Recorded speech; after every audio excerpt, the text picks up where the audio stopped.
Hi, good morning. This is Rod. Welcome to the channel. Today, I want to talk about Psalm 2. Psalm chapter 2. This one kind of fits in with today's world, with a lot of the things that are happening. It was written by David. He was the author. We learned that in Acts. But let me read that, and we'll start off with Psalms 2. Why do the nations conspire and the people plot in vain? The kings of the earth rise up, and the rulers band together against the Lord and against his anointed, saying, "Let us break their chains and throw off their shackles." The one enthroned in heaven laughs, and the Lord scoffs at them. He rebukes them in his anger and terrifies them in his wrath, saying, "I have installed my king on Zion, my holy mountain. I'll proclaim the Lord's decree. He said to me, 'You are my son. Today I've become your father. Ask me, and I will make the nations your inheritance, the ends of the earth your possession. You will break them with a rod of iron. You will dash them to pieces like pottery. Therefore, you kings, be wise. Be warned, you rulers of the earth. Serve the Lord with fear and celebrate his rule with trembling. Kiss his son, or he will be angry, and your way will lead you to your destruction, for his wrath can flare up in a moment. Blessed are all who takes refuge in him." So that's the psalm for today, and I want you to think, if we take a look at the overview here. Well, first let's take a look at the themes, right? So the themes: the ruler of earth's nations opposes God's king. Who's God's king? Well, at that time, that was David, and they sort of opposed him as well, right? They did, but the king that he's really talking about is Jesus. And we know that God's king, whoever he wants that king to be, cannot be defeated. And he reigns superior to all the other kings. His allies find refuge in him, and his enemies will find ruin in him. So, yes, Jesus died on the cross for us, and we have enemies today. He has enemies. People still hate him today, but he will win in the end.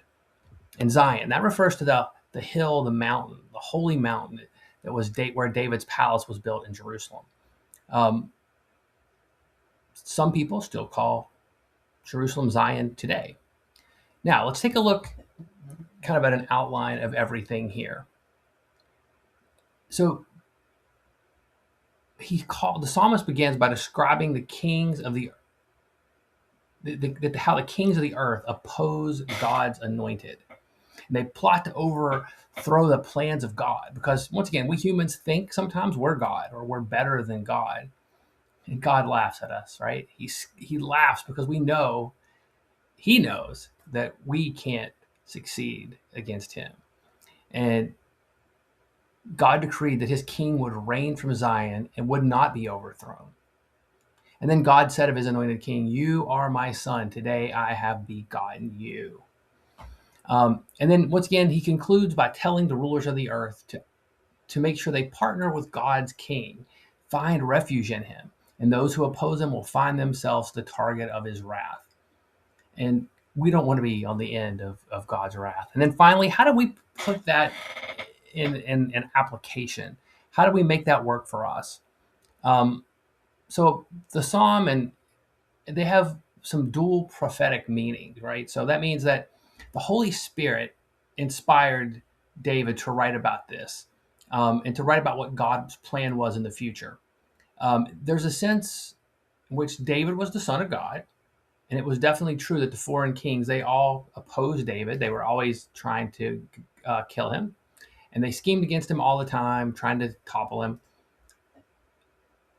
And the psalm is true of David, but once again, it does fulfill the future event of Jesus, because Jesus is the Son of God, and he's the king that was opposed by all the kings on earth.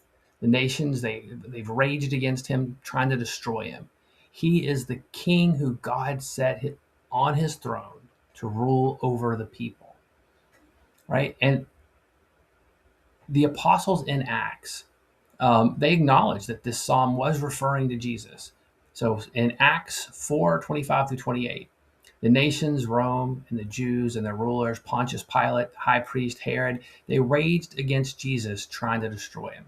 And ultimately, they were unsuccessful because the Son of God reigns as king, and he offers refuge to all that ally with him.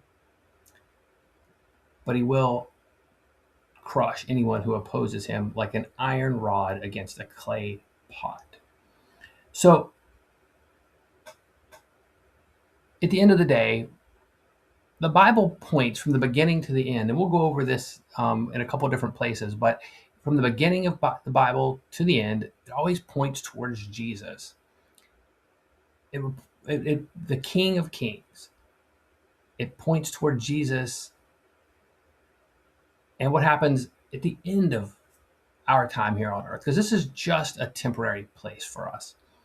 But remember to put your faith in Jesus, not in man, not in our kings, not in our leaders, none of them.